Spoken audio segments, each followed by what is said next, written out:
Hello दोस्तों, तो नमस्कार दोस्तों। मैं आप लोग को बता दूं कि खेसारी जी का गजब कमाल का एक गाना आया है हमारे स्पीड रिकॉर्ड भोजपुरी चैनल से। कमाल का गाना है दोस्तों। मैं बता दूं, कृष्णा बेदर्दी जी लिखे हैं, आर्या शर्मा जी का ये है म्यूजिक है दोस्तों। गजब का कमाल का गाना है, नंबर 1 का गाना है।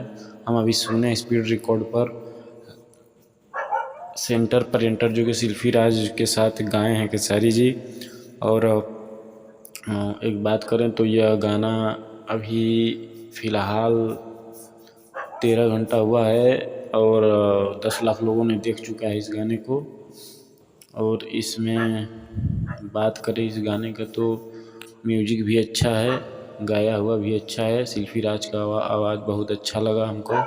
और दोस्तों सुनिए, बहुत प्यारा भरा ये गाना है, सेंटर पर एंटर, और एक तरह से कॉमेडियन सॉन्ग है।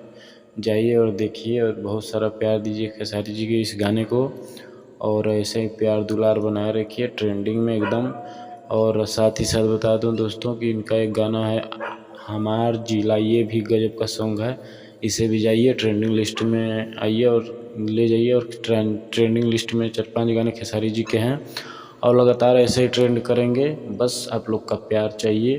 तब तक के लिए चलते हैं दोस्तों, धन्यवाद, लव यू, जय हिंद, जय भोजपुरी।